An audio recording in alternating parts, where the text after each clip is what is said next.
اعوذ باللہ السمیع العلیم من الشیطان الرجیم بسم اللہ الرحمن الرحیم۔ تمام نبیوں کے سردار حضرت محمد صلی اللہ علیہ وآلہ وسلم اور تمام مذاہب کے سردار دین اسلام کے پیروکاروں، السلام علیکم طبتم۔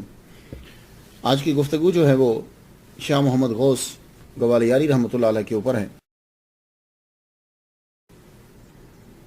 آپ کی تاریخ ولادت جو ہے وہ 7 رجب ہے 907 ہجری، 15 جنوری 1502 عیسوی، جس کا ابھی 2014 جا رہا ہے۔ تاریخ وصال آپ کی جو ہے وہ 14 رمضان المبارک 970 ہجری، 6 مئی 1563 جو ہے عیسوی ہے۔ تو قمری سال کے مطابق آپ کی زندگی مبارک تقریباً 63 سال ہوئی، قمری سال کے مطابق، کیونکہ جب یہ گنا جاتا ہے تو قمری سال اور شمسی سال میں فرق پڑ جاتا ہے۔ الغوث العظم الشیخ سید عبد القادر گیلانی رحمۃ اللہ علیہ سے 437 سال بعد جو ہے یہ پیدا ہوئے۔ آج 2014 میں ان کو پردہ فرمائے 451 سال جو ہے وہ ہو چکے۔ تحقیق کے ذرائع جو ہیں، تحقیق کرتے ہوئے کن کتابوں کو مد نظر رکھا گیا ہے؟ آپ کی اپنی کتاب لکھی ہوئی جواہر خمسہ، اوراد غوثیہ، اور قدیم ترین جو کتاب لکھی گئی آپ کے اوپر وہ آپ ہی کے خلیفہ حضرت فضل اللہ شتاری رحمۃ اللہ علیہ کی لکھی ہوئی کتاب ہے۔ لیکن آج کے دور کے اندر جس نے بہت زیادہ کام کیا ان کے اوپر، ساری فارسی کی، انگلش کی، وہ سب کتابیں جو ہے وہ اکٹھی کرنے کے بعد بہترین جو ہے وہ مقالہ لکھا ہے وہ ڈاکٹر مسعود صاحب ہے۔ یہ ڈاکٹر مسعود احمد صاحب کو وہ لوگ تو جانتے ہیں کہ جو کتابوں کے بڑے رسیا ہیں۔ کچھ لوگ شاید نہ جانیں، یہ ڈاکٹر مسعود صاحب کوئی عام شخصیت نہیں ہے۔ جامع مسجد فتح پوری دہلی کے خطیب شاہی مفتی اعظم محمد مظہر اللہ، ان کے یہ صاحبزادہ صاحب ہیں۔ آئیے گفتگو شروع کرتے ہیں، اور معمول کے مطابق سب سے پہلے ہم گفتگو کرتے ہیں ان کے نام کے اوپر۔ ویسے عام طور پر شاہ محمد غوث گوالیاری یہ اتنا ہی لکھا ہوتا ہے، لیکن جب ہم کتابوں میں پڑھتے ہیں تو وہاں لکھا ہوا ہے سید شاہ محمد غوث الاولیاء شتاری گوالیاری رحمۃ اللہ علیہ۔ تو نام کے شروع میں سید جو ہے وہ اکثر ہم پڑھتے ہیں، جو بڑے بزرگ ہیں ان کے نام میں سید و نا ہوتا ہے، لیکن کچھ لوگوں نے سید لکھ دیا، اور شجرہ نسب لکھتے ہوئے بھی اس کے اندر جو ہے وہ سید ہے۔ اب اگر سید سے مراد ذات ہے تو پھر تھوڑی سی گفتگو ہوگی، اور اگر سید سے مراد سید و نا ہے تو پھر گفتگو کرنے کی ضرورت نہیں کہ وہ اتنے مرتبے پر فائز ہے۔ اب یہ گفتگو کرنے کی ضرورت کیوں پڑی؟ اس لیے کہ بہت بڑے بڑے محققین نے کتاب میں لکھتے ہوئے تسامو کر دیا ہے۔ بھائی لوگ پوچھ رہے ہیں یہ تسامو کیا ہوتا ہے؟ تو بھائی جس کو آپ لوگ عام لفظوں میں غلطی کہہ دیتے ہیں نا، تو وہ یہ ہوتا ہے کہ یہ چونکہ یہ لوگ محقق ہوتے ہیں، تو ہم یہ نہیں کہہ سکتے، یہ بڑے بزرگ، ہم یہ نہیں کہہ سکتے کہ انہوں نے غلطی کی ہے۔ ہوتا یہ ہے کہ تحقیق کا ذریعہ جو ہے وہ ڈیفرنٹ ہوتا ہے، تو وہ ان سے تسامو ہو جاتا ہے۔ اب جیسے میں بتاتا جاؤں آپ کو، بہت بڑے مقرر ہیں ڈاکٹر طاہر القادری صاحب، کہتے ہیں کہ 1000 کے قریب کتابیں جو ہیں وہ ان کے نام سے ہیں۔ تو ان سے بھی تسامو ہو گیا۔ جب وہ شاہ محمد غوث گوالیاری رحمۃ اللہ علیہ کے اوپر تقریر کر رہے ہیں تو ان سے ہم اب غلطی نہیں کہیں گے۔ انہوں نے ایک تقریر کی ہے 9 جون 1992 کو، موضوع تھا امام حسین اور صبر، CD کا نمبر ہے 13۔ اس میں بیان کیا کہ شاہ محمد غوث گوالیاری جن کا مزار لاہور میں ہے، اب وہ جن کا مزار لاہور میں ہے کہہ کے گوالیاری بھی بولا۔ اب یہ تسامو ہے، کیونکہ شاہ محمد غوث جو ہیں وہ 3 ہیں، شاہ محمد غوث گوالیاری، شاہ محمد غوث لاہوری، شاہ محمد غوث پشاوری۔ اب جو شاہ محمد غوث گوالیاری ہیں ان کے والد کا نام خطیر الدین ہے، اور ان کا مزار گوالیار کے اندر ہی ہے۔ اور جو شاہ محمد غوث لاہوری ہیں، جن کو ڈاکٹر طاہر القادری صاحب نے کہا کہ یہ گوالیاری جو لاہور میں ہیں یہ سید ہیں، اور یہ پشاور سے آئے تھے۔ تو وہ جو شاہ محمد غوث پشاوری ہیں وہ جو ہیں وہ ان کے مرید ہیں، شاہ محمد غوث لاہوری کے۔ تو یہ جو ہوتا ہے بڑے لوگ جو ہوتے ہیں ان سے تسامو جو ہے وہ ہو جاتا ہے۔ اب شاہ محمد غوث گوالیاری جو ہیں انہوں نے فیض حاجی حمید الدین حصور رحمۃ اللہ علیہ سے پایا، اور یہ جو شاہ محمد غوث لاہوری ہیں انہوں نے فیض میاں میر سے پایا ہے۔ یہ وہاں جایا کرتے تھے، وہاں پھر خام میں آ کر انہوں نے ان کو فیض عطا فرمایا۔ بات سمجھ میں آ گئی؟ تو یہ ہوتا ہے کہ تسامو جو ہے وہ ہو جاتا ہے، تحقیق کا ذریعہ جو ہے وہ ڈیفرنٹ ہوتا ہے تو تسامو ضرور ہو جاتا ہے۔ تو اسی لیے جن لوگوں نے لکھا کہ آپ سید ہیں وہ تسامو ہوا۔ لیکن میں کس بنا پہ کہہ رہا ہوں کہ آپ ذات کے اعتبار سے نہیں، ویسے تو بہت بلند درجہ ہے آپ کا، لیکن وہ جو تصور ایک آتا ہے آل نبی اولاد علی کا، تو آپ خود اپنی کتاب جواہر خمسہ کے اندر، بہت ٹاپ کی کتاب ہے، زبردست کتاب ہے، تو جواہر خمسہ کے اندر آپ نے خود لکھ دیا کہ میرا تعلق جو ہے خاندانی، میرا تعلق جا کر خواجہ فرید الدین عطار رحمۃ اللہ علیہ سے جا کر ملتا ہے۔ بات کوئی سمجھ میں آ گئی؟ تو جب آپ لکھتے ہیں جواہر خمسہ میں اس کے دیباچہ کے اندر، تو کیا کہتے ہیں؟ فقال الفقیر الراجی الی اللہ الملک القدوس السلام المؤمن المہیمن العزیز الجبار محمد بن خطیر الدین۔ سن لیا آپ نے؟ وہ اللہ تعالیٰ کے اسماء بیان کرتے ہوگا، محمد اپنا نام بیان کیا، اور بن خطیر الدین، بن لطیف، بن معین الدین قتال، بن خطیر پھر آ گیا ایک دفعہ، اور یہ لگتا ہے کہ آپ کے خاندان میں یہ 2 مرتبہ نام آیا ہے، بن با یزید، بن خواجہ فرید الدین عطار۔ تو جب انہوں نے خود لکھ دیا ہے تو پھر ہمیں جو ہے ویسے آپ سیدنا انہیں کہہ سکتے ہیں۔ ان کے نام کے ساتھ شاہ کا لفظ لگتا ہے، شاہ محمد۔ تو شاہ کے بارے میں ڈسکس کر چکا ہوں۔ شاہ جو ہے یہ عام لفظ ہے، یہ شاہ کا معنی اصل میں بادشاہ ہوتا ہے، شاہ کا معنی اصل جڑ ہوتا ہے۔ ویسے تو اس کا معنی جو وضع کیا گیا تھا وہ جڑ اور اصل کے لیے کیا گیا تھا، پھر اس شاہ بادشاہ کے لیے استعمال ہونے لگ گیا۔ پھر جو شاہ ہے یہ سادات کرام جو تھے اپنے نام کے آخر میں استعمال کرتے تھے شروع کے اندر، تو اس سے مراد یہی ہوتا تھا کہ یہ سادات کرام ہے۔ بعد میں پھر کیا ہوا کہ ہندوؤں میں، سکھوں میں بہت سارے لوگوں نے لفظ شاہ جو ہے وہ استعمال کرنا شروع کر دیا، تو اب سادات کرام اس کو اپنے نام کے آخر میں کم ہی استعمال کرتے ہیں۔ تو شاہ جو ہے یہ اس کا معنی بادشاہ، اور بڑے کو ٹائٹل دے دیا جاتا تھا۔ اصل نام جو ہے وہ آپ کا محمد ہے۔ محمد یہ مضاف سے مبالغہ کا صیغہ ہے، اس کا معنی ہوتا ہے کہ جس کی بار بار تعریف کی جائے، بہت زیادہ بار تعریف کیا گیا۔ یہ محمد جو ہے یہ لفظ قرآن مجید کے اندر 4 مرتبہ آیا ہے، یہ بات یاد رکھیے گا۔ اور حضور صلی اللہ علیہ وآلہ وسلم کا زمین پر یہ ذاتی نام ہے، آسمان پر آپ کا ذاتی نام احمد ہے۔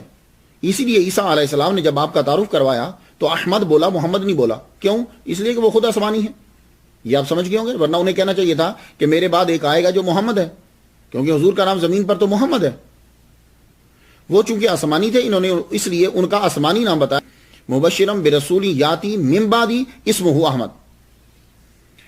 تو حضور صلی اللہ علیہ وآلہ وسلم کی محبت کے اندر لوگ جو ہے اپنا نام اکثر محمد ہی رکھتے تھے، حضور کی محبت میں نام محمد ہی رکھتے تھے، لیکن اس کا مطلب یہ نہیں ہے کہ جس کے نام کے ساتھ محمد نہیں ہے وہ مسلمان نہیں ہے۔ اب ابو بکر صدیق رضی اللہ تعالیٰ عنہ کے نام کے ساتھ آپ کبھی یوں پڑھتے ہو محمد ابو بکر صدیق، محمد عثمان غنی رضی اللہ تعالیٰ محمد، اس کا مطلب یہ نہیں، لیکن اظہار جو ہے وہ بعد میں زیادہ کرنا پڑا تو لوگ جو ہے اپنے نام کے ساتھ محمد رکھتے تھے۔ لفظ غوث یہ آپ کی ایک یونیک پہچان ہے۔ ویسے ہم لوگ جب بھی کبھی غوث بولتے ہیں تو مراد جو ہے وہ غوث العظم عبد القادر گیلانی رحمۃ اللہ علیہ، یہ ایک ایسا لفظ ہے، کچھ میں نے آپ کو بتایا تھا کہ الفاظ ایسے ہوتے ہیں کہ وہ کسی ہستی کے ساتھ خاص ہو جاتے ہیں، حالانکہ ان کے معنی دوسرے کے اوپر بھی صحیح فٹ بیٹھ رہے ہوتے ہیں، لیکن ہوتا کیا ہے کہ وہ لفظ اتنا عام ہو جاتا ہے کہ جب وہ بولا جائے تو ایک ہستی ہی مراد لی جاتی ہے۔ تو غوث جب بھی بولیں گے تو ایک ہستی مراد لی جاتی ہے، عبد القادر گیلانی، حالانکہ غوث کا معنی مدد ہوتا ہے۔ غور سے سماعت کیجیے گا، غوث کا معنی مدد ہوتا ہے، تو غوث العظم بڑی مدد، اور الغوث کسے کہتے ہیں؟ الغوث کھانے وغیرہ کی مدد۔ تو امام راغب اصفہانی نے یہی معنی بیان کیے ہیں، کون سے؟ کہ غوث کا معنی مدد ہے۔ تو یہ آپ کو ٹائٹل دیا گیا ہے اور یہ آپ کو مقام بھی عطا ہوا ہے، یہ بات یاد رکھیے۔ شاہ محمد غوث، یہ جو غوث ہے یہ ٹائٹل آپ کو ملا لوگوں کی طرف سے، اور آپ کو مقام غوثیت بھی عطا کیا گیا۔ شاہ عبد الحق محدث دہلوی رحمۃ اللہ علیہ نے جب آپ نے ان کا تذکرہ کیا ہے تو کچھ تو سوچو کہ مقام تو کوئی ہوگا نا ان کا بھی، تو وہ اخبار الاحیار کے اندر کہتے ہیں کہ جب شاہ محمد اپنے 7 بھائیوں کے ساتھ حاجی حمید الدین کی بارگاہ میں پہنچے تو آپ نے اٹھ کر انہیں گلے سے لگا لیا اور گفت بیا شیخ محمد غوث، اور بولے اے شیخ محمد غوث آؤ۔ تو لوگوں نے کہا کہ آپ نے اس بچے کو غوث پکار لیا، بھئی یہ غوث تو نہیں ہے، تو بالکل بچہ ہے۔ میرا خیال ہے کہ اگر تحقیق کریں تو 9-10 سال کی عمر بنتی ہے، تو آپ اس بچے کو، اس لڑکے کو آپ غوث کہہ رہے ہو؟ تو جواب ذرا سماعت کیجئے گا۔ قاضی حمید الدین حضور نہیں، حصور جو ہیں وہ فرمانے لگے دیکھو کوئی بات نہیں ہے، بادشاہ جانشین کو بچپن میں ہی شاہ عالم کہہ کر پکارا کرتے ہیں. بچپن ہی میں شاہ عالم کیوں؟ انہیں معلوم ہوتا ہے کہ میرے بعد میرا ولی عہد یہ ہے، میرے بعد یہ بادشاہ بنے گا، تو اسے شاہ عالم کہہ دیتے ہیں. بھائی یہ مقام غوثیت پہ فائز ہوگا. اللہ اکبر جل شانہ. حدیقۃ الاسرار میں یوں ہے کہ جب آپ ان کے پاس پہنچے تو آپ نے فرمایا محمد غوث آمدید. حاضرین گفت یا غوث ہنوز بدرجہ غوثیت نہ رسید، غوث شیخ نہ شد. آپ نے فرمایا حیرت کی بات نہیں ہے، یہ غوث الاغیاث ہوگا. بات سمجھ آئی آپ کو؟ تو اکبر اور ہمایوں اور اکبر بادشاہ جب آپ کو خط لکھتے تو یوں لکھتے پیر پیرا غوث الثقلین. شیخ وجیہ الدین نے آپ کو غوث پکارا. یہ شیخ وجیہ الدین کوئی معمولی آدمی نہیں ہے، 60 علوم کے اندر آپ کو دسترس حاصل تھی. اور علوی ہیں، یعنی حضور صلی اللہ علیہ وآلہ وسلم کے داماد مولا علی کی شادی ہوئی تو میں یہ آوان میں بیان کر چکا ہوں علویوں کو. تو بی بی فاطمہ سے نہیں ہے لیکن علوی. عارف و کامل 270 علماء کے ساتھ یہ گجرات میں جب شاہ محمد غوث گوالیاری رحمۃ اللہ علیہ کا قیام تھا تو 270 علماء کے ساتھ آپ کے پاس آئے اعتراض کرنے کے لیے آپ کے رسالہ معراجیہ کے اوپر جو باتیں تھیں. جب سارے یہ جمع ہو گئے تو آپ نے یوں ان کے اوپر توجہ فرمائی. توجہ فرمانا تھا، سب کچھ بھول گئے. تو ایک دم سے آپ بولے آپ غوث ہو، جو شک کرے وہ کافر ہے. تو شیخ وجیہ الدین گجراتی رحمۃ اللہ علیہ شتاری انہوں نے بھی آپ کو غوث جو ہے وہ کہا. تو آپ فرماتے ہیں پہلے تو علم تھا، ذرا توجہ دیجیے گا، پہلے تو علم تھا معرفت نہ تھی، مجھ کو خدا تک جس نے پہنچایا وہ شیخ محمد غوث تھے. یہ انہوں نے عبارت جو ہے وہ تحریر کری. تو بات کچھ سمجھ میں آ گئی. تو میں نے صرف یہ دلائل اس لیے دے رہا تھا آپ کو کہ آپ کو پتہ چلے کہ یہ غوث جو ان کے نام کے ساتھ آتا ہے درجہ بھی ہے اور آپ کو لوگوں کی طرف سے ٹائٹل بھی دیا گیا. اور غوث کا معنی ہوتا ہے مدد. کون نہیں مدد کرتا؟ جو بھی بڑے بڑے لوگ ہیں بزرگان دین ہیں سب نے مدد کی. اس کے بعد ایک لفظ آتا ہے شتاری. یہ جو شتاری ہے یہ سلسلہ ہے، جیسے قادریہ، نقشبندیہ، چشتیہ، سہروردیہ، اسی طرح شتاریہ ہے. یہ نام نیا ہے، سلسلہ نیا نہیں ہے. اس سلسلے کے بانی حضرت بایزید بستامی رحمۃ اللہ علیہ ہے. ایران میں اسے عشقیہ کہا جاتا ہے، روم میں اسے بستامیہ کہا جاتا ہے، اور ہندو پاک میں اسے شتاریہ کہا جاتا ہے. اس سلسلہ کو ہندو پاکستان کے اندر مشہور کس نے کیا؟ شاہ عبداللہ شتاری رحمۃ اللہ علیہ. یہ 890 ہجری میں ایران سے ہندو پاک کے اندر آئے. ان کا مزار مبارک مالوا میں ہے، اس کے قلعہ کے اندر ہے. اور یہ 5 واسطوں سے شیخ شہاب الدین سہروردی رحمۃ اللہ علیہ کی اولاد میں ہے. تو معلوم یہ ہوا کہ شتاریہ سہروردیہ کی ہی شاخ ہے، اور سہروردیہ یہ عبد القادر گیلانی رحمۃ اللہ علیہ کے مرید. تو بھائی بات جمع تفریق کر کے وہیں آپ پہنچتی ہے، یہ بات یاد رکھیے گا.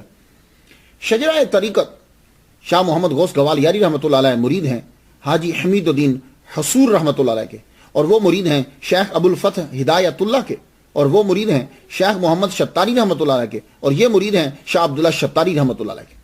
اور شاہ عبداللہ شتاری رحمۃ اللہ علیہ یہ آپ شیخ شہاب الدین سہروردی رحمۃ اللہ علیہ کی اولاد میں سے. گوالیاری آپ کے نام کے ساتھ گوالیاری آتا ہے. یہ گوالیاری نسبت مکانی ہے. گوالیر تو ویسے انگلش میں جب لکھتے ہیں تو آئی او آ رہا ہے گوالیر. تو گوالیاری اردو میں جب لکھتے ہیں تو یا بیچ میں ڈالتے ہیں گوالیاری، یعنی گوالیار کا رہنے والا. تو یہ آپ کے ساتھ گوالیاری کہاں سے استعمال ہوا؟ وجہ ہی ہے، ویسے تو آپ غازی پور میں پیدا ہوئے، لیکن چونکہ آپ نے خلافت کے بعد اس مقام کو چنا، وہیں آپ کا روزہ بنا، وہیں سے آپ نے فیض جو ہے وہ عام کیا، تو آپ کے نام کے ساتھ گوالیاری وہ شناخت بن گئی آپ کی. تو یہ گوالیار جو ہے اصل میں یہ بتانا کیوں پڑتا ہے؟ اکثر ہم لوگ ولیوں کے ساتھ جگہ کا ذکر کر دیتے ہیں تو جو آدمی دوسرے ملک کا ہوتا ہے وہ صحیح طریقے سے پہچان نہیں پاتا کہ یہ بزرگ ہیں کہاں. تو مجھے پھر اس لیے بھی ریسرچ کرنا پڑتی ہے کہ یہ شہر کہاں ہے، تاکہ دوسرے ملک والوں کو معلوم ہو جائے، اگر وہ کبھی جانا چاہیں یا انہیں موقع ملے تو وہ وہاں پہنچ سکیں. تو میری جتنی ریسرچ ہوتی ہے میں آپ کی نظر کر دیتا ہوں. یہ گوالیار جو ہے اب ظاہر ہے کہ انڈیا والوں کو تو بتانے کی ضرورت نہیں ہے، اب یہ ان لوگوں کو ضرورت پڑے گی کہ جو پاکستان کے اندر ہے. تو گوالیار جو ہے یہ ملک انڈیا کی ریاست مدھیہ پردیش میں ہے. 8ویں صدی میں راجہ سوراج سین، غور سے سنیے گا، راجہ سوراج جو ہے یہ شہزادہ ہے، اس کو کچھ بیماری ہو گئی. اب بیماری سے تنگ آ کر یہ باہر نکل آیا. باہر جب نکلا تو رستہ بھول گیا. رستہ بھولا تو پیاس لگ گئی. پیاس لگی تو یہ اسی جگہ پر آیا. جب پیاس لگی تو ایک بابا اسے رستے میں ملے. بابا جب ملے تو بابا کا نام تھا گوالیپا. کہنے لگے بابا مجھے پیاس لگی ہے, پانی پلاؤ گے؟ انہوں نے کہا آئیے. وہ ایک جگہ پہ لے کر پہاڑی پہ, تو آپ کو پتا ہے کہ پہاڑی جو ہوتی ہیں اس کے اندر منرلز ہوتے ہیں, بڑی بڑی چیزیں ہوتی ہیں. جب اس کے اندر سے پانی نکلتا ہے تو وہ بہت ساری چیزیں لے کر آتا ہے. بعض اوقات وہ پانی جو ہوتا ہے وہ آدمی کو شفا دے دیتا ہے. تو ایسی چیزیں ہوتی ہیں اس کے اندر کہ وہ آدمی کو شفا مل جاتی. اب جب اس نے وہاں سے پانی پیا تو جو بیماری تھی وہ دور ہو گئی. بیماری دور ہوئی, پیاس بھی بجھی, بیماری بھی دور ہوئی. تو بابا سے کہتا بابا مانگ, کیا مانگتا ہے؟ بابا نے کہا یار وہ لوگ جو پرانے ہوتے تھے چاہے کسی بھی مذہب کے ہیں, قناعت تو ہوتی تھی ان میں. تو کہنے لگا آپ اس طرح کرو, ہم لوگ یہاں عبادت کرتے ہیں. وہ ہندو تھا, مسلمان نہیں تھا. ہم لوگ یہاں عبادت کرتے ہیں تو ادھر سے آ کے جانور جو ہے نا وہ آ کر ہمیں تنگ کرتے ہیں, تم یہاں دیوار بنا دو. تو راجہ سوراج جو تھا, بادشاہ شہزادہ تھا, اس نے وہاں اپنا مکان بھی بنایا اور ارد گرد دیوار بھی بنا دی. تو وہ مشہور ہو گیا گوالیار. اب گوالیار اندر اس نے محل بنا دیا, باہر جو لوگ اب آباد ہونے لگے, اب ارد گرد آبادی ہونے لگے. تو یہ قلعہ جو ہے اس دور سے مذہبی مرکز بن گیا. ہندو یہاں لوگ عبادت کرتے تھے, مذہبی مرکز بنا. پھر کیا ہوا کہ آہستہ آہستہ اس قلعے کی جانب مسلمانوں کا رجحان ہوا, خاص طور پر سادات کرام کا. سادات اس کے قلعے کی جانب بڑھے. ان کا جب قبضہ ہو گیا تو شاہ محمد غوث گوالیاری رحمۃ اللہ علیہ آپ بھی خلافت کے بعد جو ہے وہ اسی کی جانب آئے اور یہاں آ کر آپ نے قیام کیا. تو بات سمجھ میں کچھ آئی؟ میں سب سے پہلے نام پہ گفتگو کر لیتا ہوں کہ کیونکہ نام ہی کے اندر آدھی تاریخ چھپی ہوتی ہے. یہ بات یاد رکھیے, آدھی تاریخ نام کے اندر ہی چھپی. اگر صرف نام کے اوپر میں ڈیٹیل سے گفتگو نہیں کرتا, ورنہ نام کے اندر ہی مسئلہ حل ہو جائے. اب آ جائیے خاندانی پس منظر. ہمیں دیکھنا یہ ہے کہ یہ کون سی ہستیاں کہ جو اتنی مشہور ہو گئی. سب سے پہلے آپ کے پردادا جو ہیں معین الدین کتال, یہ نیشا پور ایران سے ہجرت کر کے ہندوستان کے شہر جون پور کے اندر آ گئے. اس دور میں جو لوگ ایران سے, خراسان سے, افغانستان سے آتے تھے, پہلی بات تو یہ ہوتی تھی کہ وہ ہنر مند ہوتے تھے, ان کے اندر کوئی نہ کوئی صلاحیت ہوتی تھی, وہ صاحب علم ہوتے تھے. تو پھر وہاں سے وہ یہاں آ جاتے تھے, کیونکہ اتنی دور اگر سفر کر کے آئے آدمی, اس کے اندر کوئی صلاحیت نہ ہو تو یہاں آ کر تو پھر بھوکا مر جائے گا. تو وہ باصلاحیت لوگ ہوتے تھے. اس لیے جب بھی کبھی سنو کہ ایک آدمی ایران سے آیا, خراسان سے آیا, ہیرات سے آیا, تو سمجھ جاؤ کہ وہ لوگ کسی فن کے ماہر تھے. یہ یہاں آئے, اب زندگی گزرنے لگی بہتر اور اچھی. تو اب اپنی خوبیوں کی بنا پر یہ لوگ اعلیٰ عہدے کے اوپر فائز ہو جاتے تھے. تو معین الدین کتال کا مزار آج بھی جون پور کے اندر ہے. شاہ محمد غوث رحمۃ اللہ علیہ کی ولادت, اب یہ جب معین الدین آئے تو اللہ تعالیٰ نے ان کو ایک بیٹا عطا فرمایا, نام رکھا اس کا لطیف. ان کے یہاں ایک بیٹا پیدا ہوا, اس کا نام رکھا گیا خطیر الدین. خطیر الدین کو اللہ تعالیٰ نے 8 بیٹے عطا فرمائے. اب یہ تاریخ جو ہے اس دور میں خاموش ہوتی, کیونکہ یہ لوگ اپنے اپنے کام میں لگے رہتے ہیں, اپنی بنیاد کو بنانے میں لگے رہتے ہیں. شاہ رکن الدین, حضرت شاہ پھول, شاہ ابو الخیر, شاہ ابو الفتح, شاہ قطب الدین, شاہ قدس, شاہ قاسم, شاہ محمد. اللہ تعالیٰ نے یہ بیٹے عطا فرمائے. تو یہی غازی پور پٹنہ بہار کے اندر, یہ غازی پور پٹنہ بہار میں ہے. بروز جمعہ 907 ہجری 7 رجب کو پیدا ہوئے, اور یہ تاریخ آپ نے خود اپنی اوراد غوثیہ کے اندر لکھی. تو جب آپ نے تاریخ لکھ دی ہے تو اب باقی جن سے تسامح ہوا یا جنہوں نے ادھر ادھر سے دلائل لیے, ہم ان کو تسلیم نہیں کریں گے, کیونکہ آپ نے خود یہ اپنی تاریخ ولادت جو ہے وہ تحریر فرمائی. بچپن کے بارے میں جب ہم پڑھتے ہیں تو کچھ تفصیل سے نہیں ملتا, مگر آپ کی اپنی تحریر سے یہ بات ثابت ہوتی ہے کہ آپ نے بچپن یوں گزارا جیسے 55 گزارا جاتا ہے.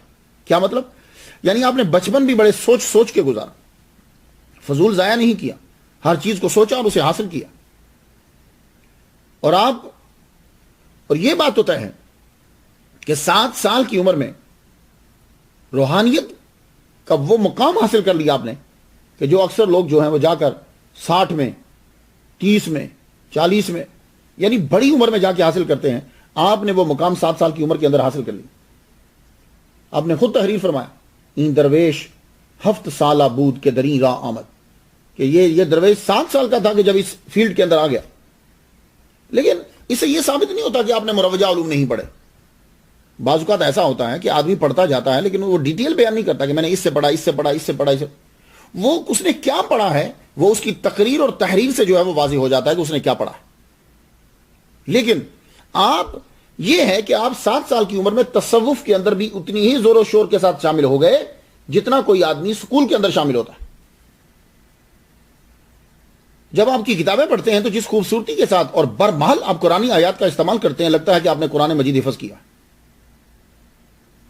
یعنی ایک لائن کے اندر قرآن کی آیت، حدیث اور اپنی بات، واردات قلبی، بس ایسا خوبصورت. کبھی آپ جواہر خمسہ کا دیباچہ پڑھیے گا، آپ حیران ہو جائیں گے. برمحل اور فوراً برجستہ استعمال کرتے ہیں. اللہ اکبر جل شانہ. تو ایک سفر ملتا ہے آپ کا کہ آپ نے مروجہ علوم بھی جو ہیں وہ پڑھے ہیں. ایک سفر کے بارے میں پتہ چلتا ہے. وہ کیا ہے؟ قدیم ترین سوانح جو آپ کے خلیفہ فضل اللہ شتاری نے لکھی ہے مناقب غوثیہ کے نام سے، اس میں ہے کہ آپ دینی علوم پڑھنے کے لیے بھی نکلے ہیں. آپ نے علم صرف، علم نحو، فقہ، قرآن حدیث، یہ بھی آپ ساتھ ساتھ جو ہے وہ پڑھتے رہے. تو آپ نے جونپور میں قاضی صدر جہاں کے گھر جب قیام کیا تو قیام کے دوران آپ نے قافیہ بھی پڑھا. اب یہ ضروری نہیں کہ ایک آدمی جو ہے وہ شرح جامی ہی پڑھے گا تو علامہ ہوگا، قافیہ پڑھا تو علامہ نہیں ہے. بس ایک آدمی اگر قافیہ ہی اس انداز سے پڑھ لیتا ہے، میری بات آپ سمجھ رہے ہیں، قافیہ ہی اس انداز سے پڑھ لیتا ہے کہ خود چیزیں اس کے اوپر عیاں ہونے لگ جاتی ہیں، تو ضرورت ہی نہیں. آپ کی عمر 9 سال تھی تو آپ کو معرفت گیان حاصل ہو گیا. 15 سال کی عمر تک آپ نے مروجہ علوم سارے پڑھ ڈالے اور تصوف میں بھی آپ استاد کی حیثیت سے داخل ہو گئے.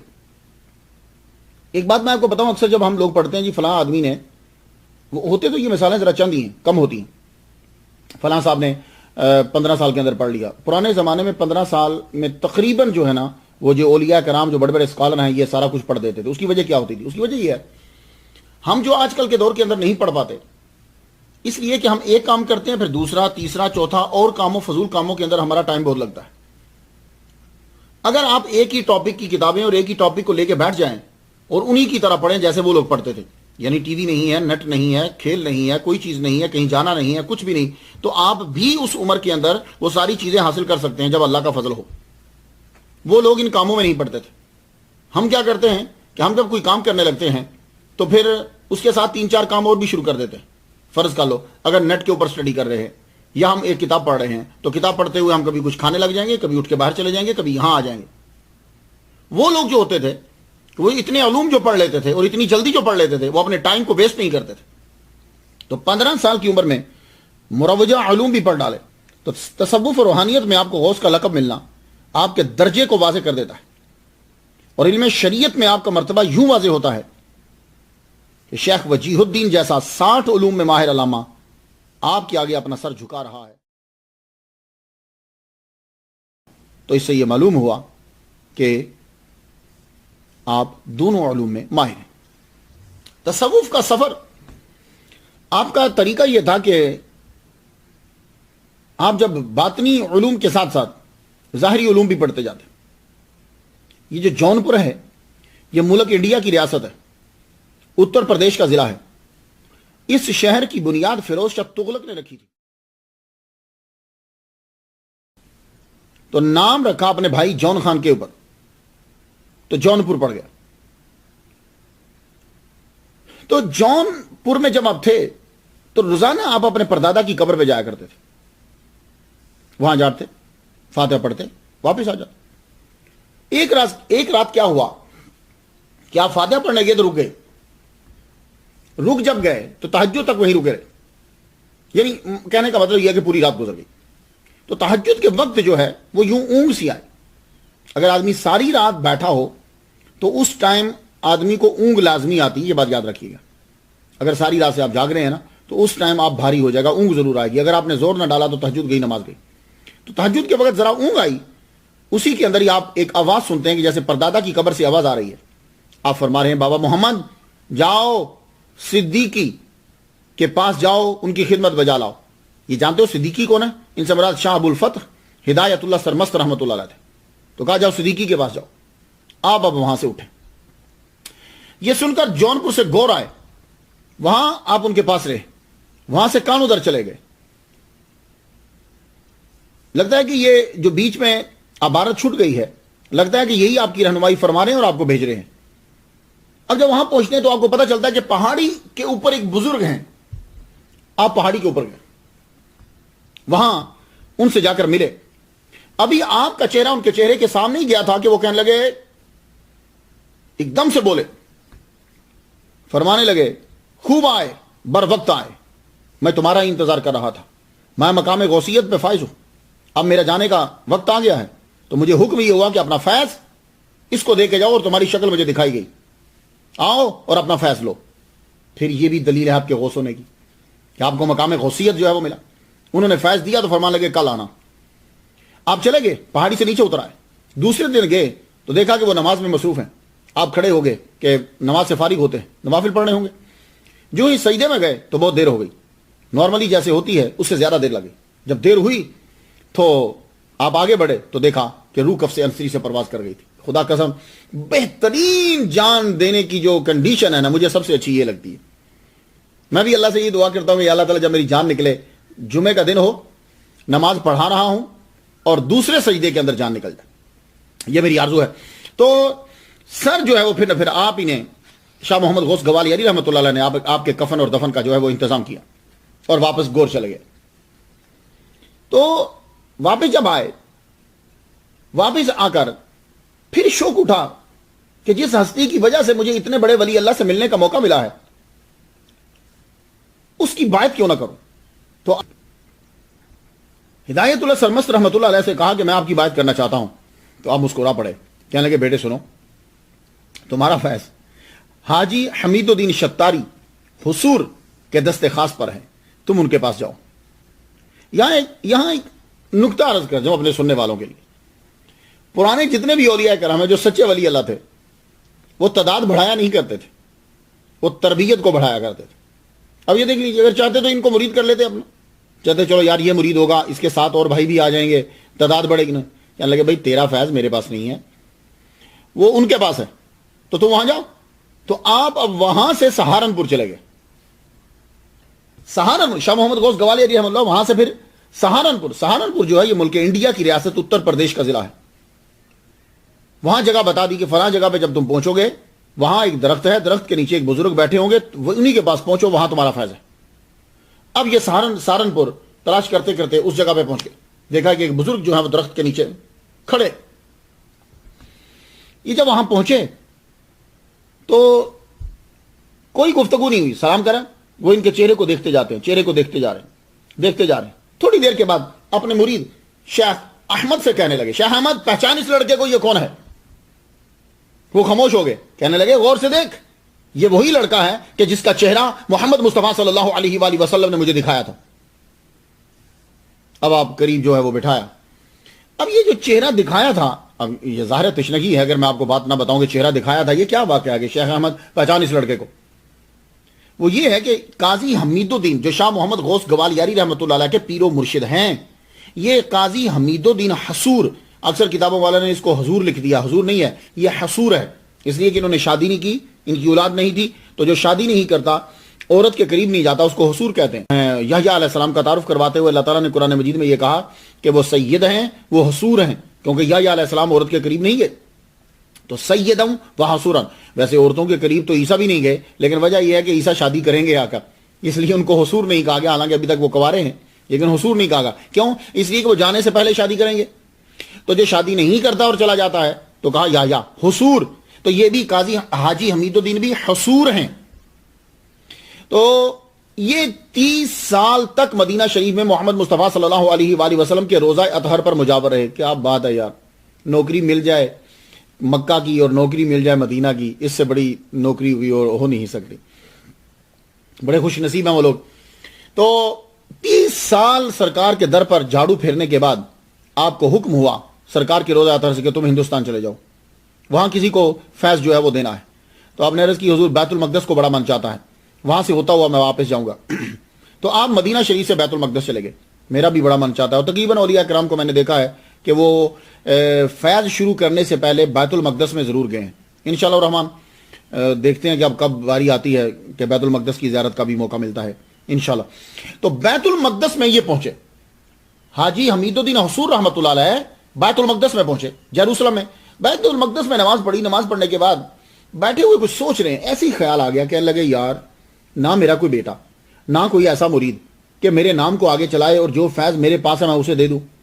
بھائی یہ سوچتے سوچتے ہی آپ کی آنکھ لگی، سرکار صلی اللہ علیہ وآلہ وسلم کا دیدار ہوا، اور ساتھ میں حضرت ابو بکر صدیق رضی اللہ تعالیٰ عنہ ہے. ابو بکر صدیق رضی اللہ تعالیٰ عنہ کے ہاتھ میں ایک پرچہ ہے، کاغذ ہے بڑا سا، ایک حضور کے ہاتھ میں ہے. تو حضور صلی اللہ علیہ وسلم اور ابو بکر صدیق آپ نے دونوں نے کہا یہ پکڑ لو حمید الدین، یہ دونوں جو کاغذ لو اور اس کے اوپر دیکھ لو شبیہ کس کی ہے. تو دیکھا کہ ایک کے اوپر شبیہ تھی جو حضور نے پکڑا ہوا تھا کاغذ، شاہ محمد غوث گوالیاری رحمۃ اللہ علیہ کی، اور جو پکڑا ہوا تھا ابو بکر صدیق رضی اللہ تعالیٰ عنہ نے کاغذ، اس کے اوپر شبیہ تھی حضرت شیخ پھول رحمۃ اللہ علیہ کی. یہ آپ کے بھائی ہیں دونوں. نے فرمایا یہ دونوں تیرے مرید ہیں، دونوں تیرے بچے ہیں، یہی تیرے فیض کو آگے چلائیں گے، اب چلو واپس. آپ اٹھے تو وہ تصویر اور وہ شبیہ آپ کو یاد تھی، تو آپ سیدھا بیت المقدس سے سہارنپور آ گئے. سہارنپور آ کر اس درخت کے نیچے کھڑے رہے تا آ کے آپ کی ملاقات جو ہے شاہ محمد غوث گوالیاری سے ہوگی. یہ آج کا دن جو ہے آپ کو سمجھ میں آ گیا. اصل میں بات تھوڑی سی ہوتی ہے، اس کو سمجھانے کے لیے پھر بیک گراؤنڈ میں جانا پڑتا ہے. تو اب وہ کہہ رہے تھے شاہ احمد دیکھ یہ وہی لڑکا ہے. دونوں بھائیوں کو ایک ساتھ فیض دینے کے بعد اب وہاں سے آپ روانہ ہوئے، وہاں سے سہارنپور سے. اب شیخ پھول کو ساتھ لے گئے اور شاہ محمد غوث گوالیاری رحمۃ اللہ علیہ سے یہ کہا کہ تم جاؤ چنار کی کوہستان، جو پہاڑ بہت خوبصورت علاقہ ہے، آپ جاؤ اس کے جنگلوں کے اندر جا کے ریاضت کرو. تو آپ نے وہاں ریاضت جو ہے وہ شروع کر دی. 10 سال سے زیادہ آپ نے اسی کے اندر ریاضت کی ہے. لیکن یہ جب ریاضت اور مجاہدہ کرتے ہیں اس کا مطلب یہ نہیں ہوتا کہ 10 سال وہ ایک جگہ پہ بیٹھے رہیں. مسئلہ بات صرف یہ ہوتی بتانا ہوتا ہے کہ 10 سال وہ اسی ایریے میں رہے، جاتے ہوں گے کہیں تو پھر واپس جاتے ہوں گے کہیں. تو زیادہ تر وقت آپ نے مجاہدے میں ریاضت میں یہاں گزارا، اپنے نفس کے اوپر قبضہ، جو چیزیں مرشد نے سکھائی تھی وہ سب. اور اس کے علاوہ ملاقاتیں بھی کرتے تھے، آپ کے پاس لوگ آتے تھے، مرید بنے. بہت بڑا حلقہ آپ کا مرید جو بنا ہے وہ یہ کوہستان چنار کے اندر جب آپ رکے ہیں 10 سال، اسی کے اندر آپ کے خلفاء بھی مریدین بھی سب بنتے رہے، کیونکہ مقام غوثیت تو آپ کو دے دیا گیا تھا.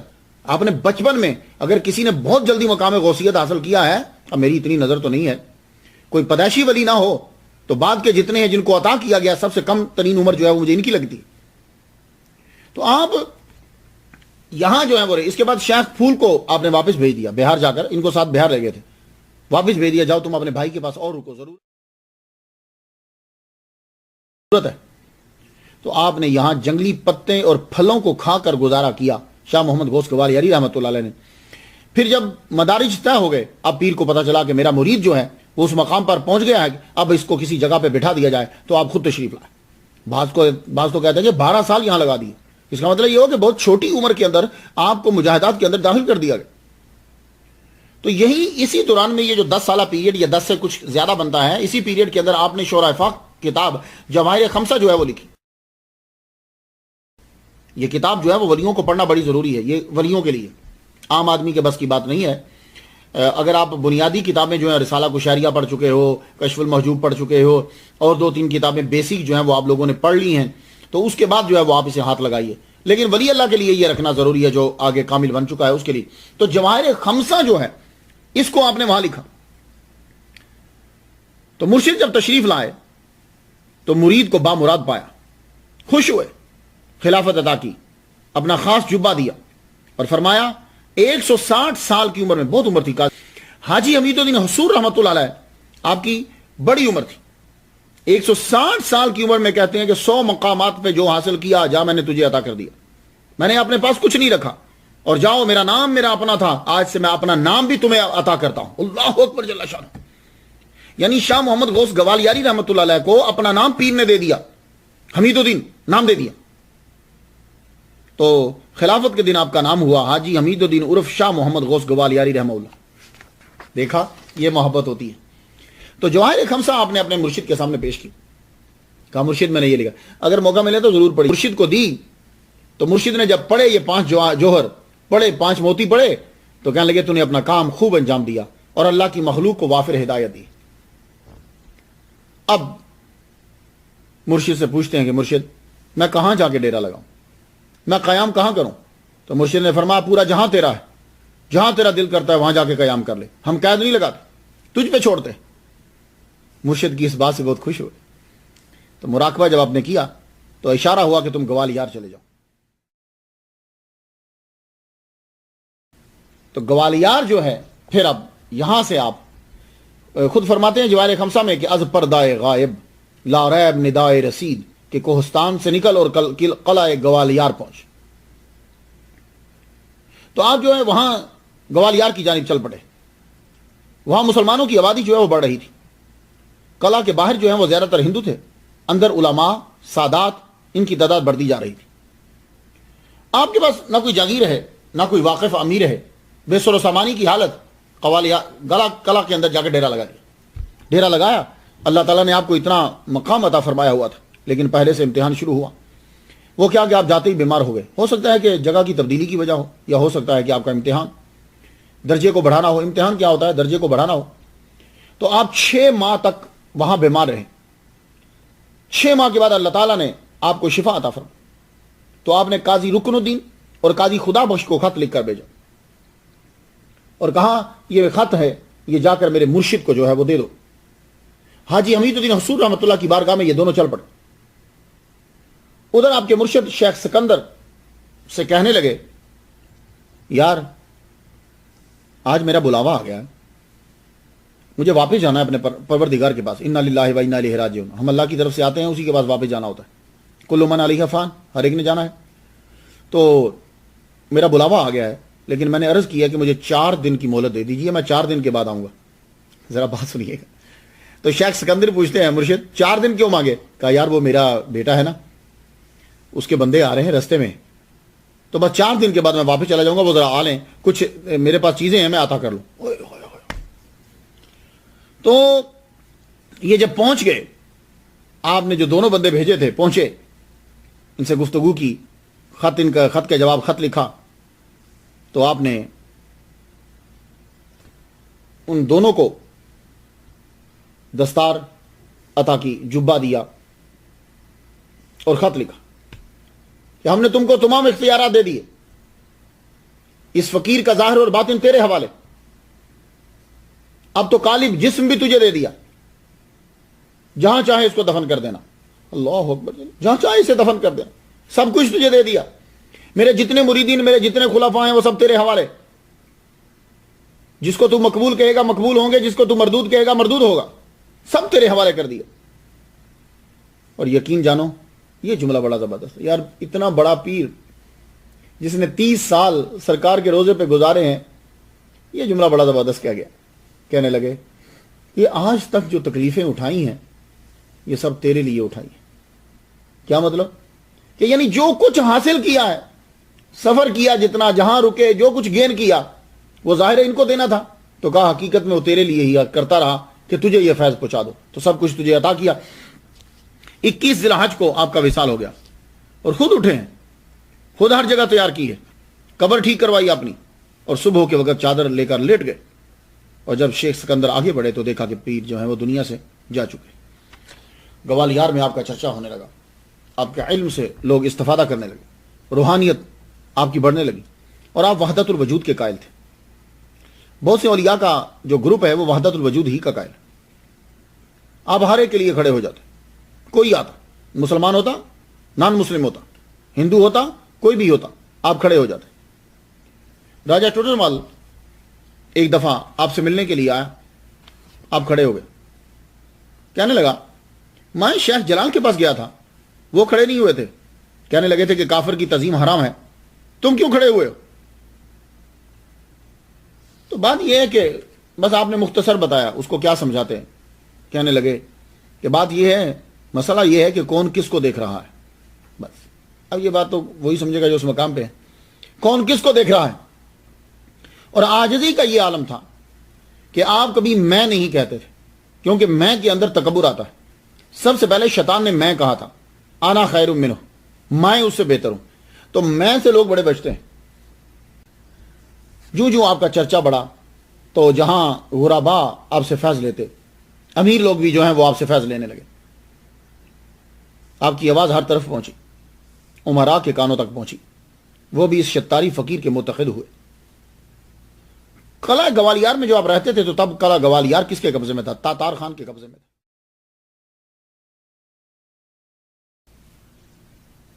تاتار خان کو آپ نصائح کرتے رہتے تھے، سمجھاتے رہتے تھے، یہ کرو، اس طرح کام کرنا ہے، رعایا کے ساتھ یوں رہنا ہے، کیونکہ قلعہ گوالیار کے اندر اور ارد گرد میں آپ کے بڑے مریدین ہو گئے تھے، بہت زیادہ مرید آپ کے ہوا یہ کہ تاتار خان کو ارد گرد کے زمینداروں نے تنگ کرنا شروع کر دی۔ راجہ درمنگت، خان جہان، انہوں نے تنگ کرنا شروع کیا، ارد گرد انہوں نے قبضے کر لیے۔ اب ان کا ارادہ تھا کہ ہم مل کر تاتار خان کے اوپر حملہ کریں۔ تاتار خان نے کیا کیا؟ بابر کی مدد طلب کر دی، بابر سے، یہ جس کو ہم بابر کہتے ہیں نا، اصل میں یہ لفظ بابر ہوتا ہے، تو بابر بادشاہ کی جو ہے وہ مدد طلب کی۔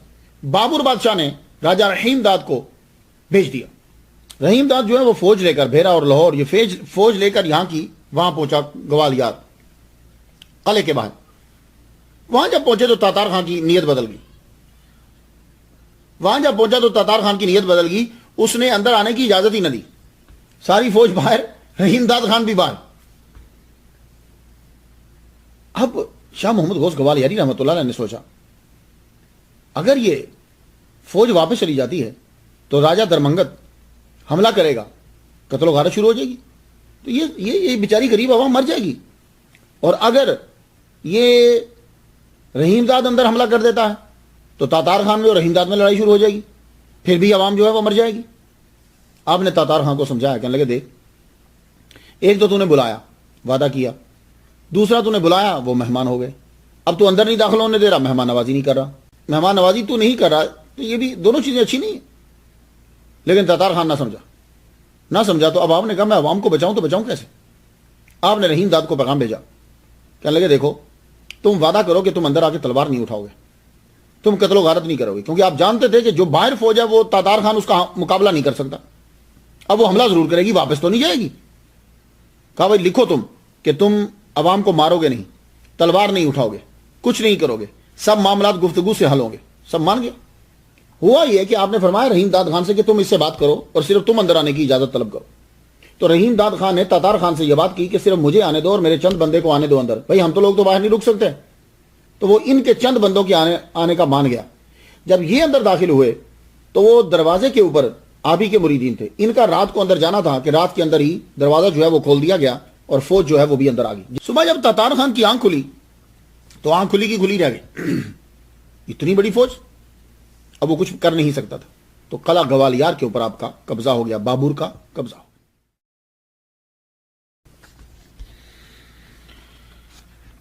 بابر، ہمایوں اور اکبر، یہ تینوں جو ہیں آپ کے عقیدت مندوں میں شامل ہو گئے، کیونکہ تاتار خان پھر واپس بابر کے پاس چلا گیا، وہاں جا کر اس نے سر کو جھکا دیا، اطاعت قبول کر لی۔ بابر 1531 میں ہمایوں بیٹھا۔ ہمایوں جب تخت پہ بیٹھا، یہ شاہ محمد غوث گوالیاری رحمۃ اللہ علیہ سے 6 سال چھوٹا تھا۔ ہمایوں بادشاہ ہمایوں بادشاہ شاہ محمد غوث گوالیاری رحمۃ اللہ علیہ سے 6 سال چھوٹا تھا۔ آپ نے اس کا 25 سالہ دورے حکومت عروج و زوال دیکھا ہے۔ ہمایوں اور شاہ محمد غوث گوالیاری رحمۃ اللہ علیہ کی آپس میں بڑی محبت تھی۔ ہمایوں شاہ محمد غوث گوالیاری رحمۃ اللہ علیہ یعنی اکبر بادشاہ کا باپ جو ہے وہ آپ کو اپنا مرشد کہتا تھا اور آپ سے اس نے بیعت کری تھی۔ T.W. Arnold wrote in his book Encyclopedia Religion and Ethics، اس میں کہتا ہے کہ ہمایوں آپ کے مریدین میں شامل تھا۔ ملا عبد القادر قادر بدایونی نے منتخب التواریخ کے اندر جلد 100 صفحہ 4 کے اوپر یہ لکھا ہے کہ ہمایوں شاہ محمد غوث گوالیاری اور ان کے بھائی شیخ پھول رحمۃ اللہ علیہ سے بڑی عقیدت رکھتا تھا۔ پیٹر ہارڈی نے اپنی کتاب source of Indian tradition page 438 کے اوپر لکھا ہے کہ شیخ محمد غوث رحمۃ اللہ علیہ سلسلہ شتاریہ سے تعلق رکھتے تھے اور ہمایوں بادشاہ ان کو اپنا روحانی پیشوا مانتا تھا۔ ڈاکٹر تارا چند نے اپنی کتاب the influence of Islam on Indian culture میں لکھا ہے کہ ہمایوں نے آپ سے قلعہ گوالیار میں ملاقات کی ہے۔ تو ہمایوں جو اکبر بادشاہ کا باپ تھا وہ آپ کو اپنا پیر مانتا تھا اور آپ کی بارگاہ میں وہ سے نذرانے بھیجا کرتا تھا۔ سارے لوگ جو ہیں وہ آپ سے فیض لے رہے ہیں، سلسلہ شتاریہ جو ہے وہ پھیلتا جا رہا ہے دور دراز، دکن، گجرات آپ جائیں یا سلسلہ شتاریہ آپ کو ملے گا. آپ کو معلوم ہے کہ بابا بلے شاہ کیا تھے؟ یہ بھی سلسلہ شتاریہ ہی کے سے ہیں. یہ پاکستان والے بابا بلے شاہ کا نام جانتے ہیں اور یہ انڈیا کے جو پنجاب کے لوگ ہیں. تو بابا بلے شاہ بھی شتاری ہیں. بابا بلے شاہ جو ہیں وہ مرید ہیں شاہ عنایت کے، اور شاہ عنایت جو ہیں وہ شتاری ہیں. تو شتاریہ سلسلہ کا فیض جو ہے وہ بہت دور دراز تک پہنچا. شاہ محمد غوث گوالیاری شتاری رحمۃ اللہ علیہ نے فیض جو پھیلایا تو آپ کا فیض اتنا، بڑے بڑے لوگ آپ سے متاثر ہوئے. یہ میاں تان سین کا نام تو سنا ہوگا، سین نہیں، تان سین، یہ مجہول ہے. تان سین جو ہے یہ اصل میں برہمن ہندو تھا. اس کا باپ جو ہے وہ برہمن ہندو ہے. اب اس کے اندر دو روایت ہیں.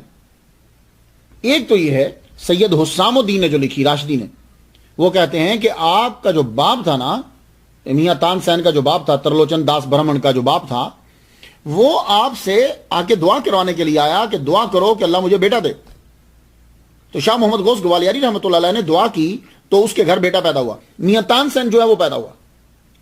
جب اس کے باپ کا انتقال ہو گیا تو چونکہ اس خاندان کو شاہ محمد غوث گوالیاری رحمۃ اللہ علیہ سے بڑی عقیدت تھی اور آپ ہی کی دعا سے یہ پیدا ہوا تھا، تو شاہ محمد غوث گوالیاری رحمۃ اللہ نے میاں تان سین کو اپنا بیٹا بنا لیا. 5 سال کی عمر میں ان کے پاس آ گیا. جب بیٹا بنایا تو اس کے اندر بڑی صلاحیت تھی موسیقی کی، بڑا ٹیلنٹ تھا. تو آپ کے ذریعے سے یہ گوالیار کلا کے دربار میں جو ہے نا وہ پہنچا. حاکم کے دربار میں رسائی ہوئی. وہاں سے پھر رسائی ہوتے ہوتے ہوتے اکبر بادشاہ کے دربار تک یہ پہنچ گیا. تو میاں تان سین جو ہے یہ مسلمان تھا، پہلی بات. تو اسی لیے اگر آپ کبھی ہندوؤں سے گفتگو کریں تو میاں تان سین کی تعریف کم کریں گے، بیجو باورا کی تعریف زیادہ کریں گے، کیونکہ وہ ہندو تھا. حالانکہ یہ بھی برہمن تھا، پر چونکہ یہ مسلمان ہو گیا تھا اس لیے اس کی تعریف بڑی کم کرتے ہیں وہ. تو میاں تان سین جو ہے اس کی عقیدت اپنے مرشد سے ہے اور یہ شتاری ہے اور مرید ہے شاہ محمد غوث گوالیاری رحمۃ اللہ. اس کی دلیل میرے پاس کیا ہے؟ میں اس کی دلیل آپ کو یہ دیتا ہوں کہ میاں تان سین کا وصال ہوا ہے دہلی کے اندر. قبر اس کی معلوم ہے کہاں ہے؟ قبر اس کی گوالیار میں ہے. دہلی سے گوالیار 350 کلومیٹر ہے. تو یار حد ہو گئی ہے. یہ جب اس کی زیادہ منتا یہاں تھی، دہلی کے اندر دربار کے اندر تھی، تو یہی رہتا نا. یہ 350 اور اس دور کے اندر 350 مائل لاش کو لے کے جانا، جسد انور کو لے کر جانا بڑا مشکل ہوتا. لیکن اس کی وصیت تھی کہ میں جب مر جاؤں تو مجھے میرے پیر کے قدموں میں دفنایا جائے. تو 350 کلومیٹر کا سفر کر کے میاں تان سین کو جا کر اس کے مرشد شاہ محمد غوث گوالیاری کے قدموں میں دفنایا. جائیے یہ دیکھیے اس کی قبر.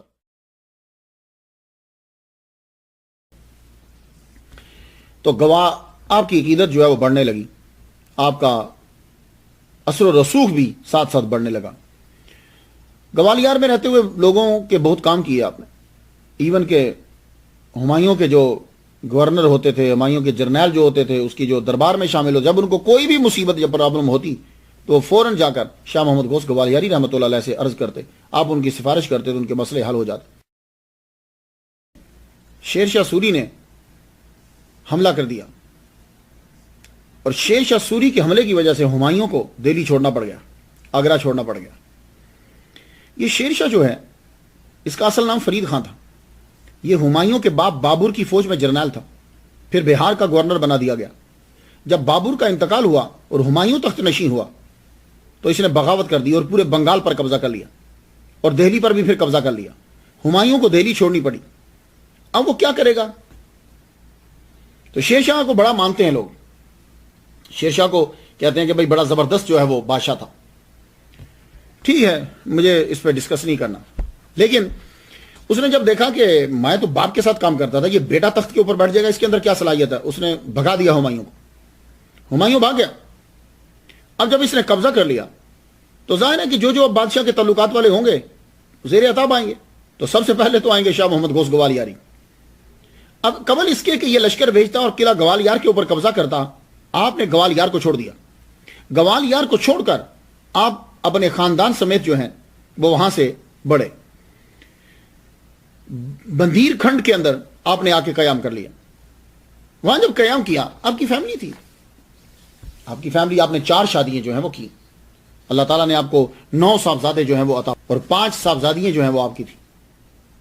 آپ کا خاندان جو ہے، ہمایوں جو ہے وہ ایران، خراسان وہاں چلا گیا طاقت کو جمع کرنے کے لیے. تو آپ کو شاہ محمد غوث گوالیاری رحمۃ اللہ کو قتل کرنے کے لیے اس نے اپنے بھانجے کو بھیج دیا شیر شاہ سوری نے کہ جاؤ ان کو جا کے قتل کر دو.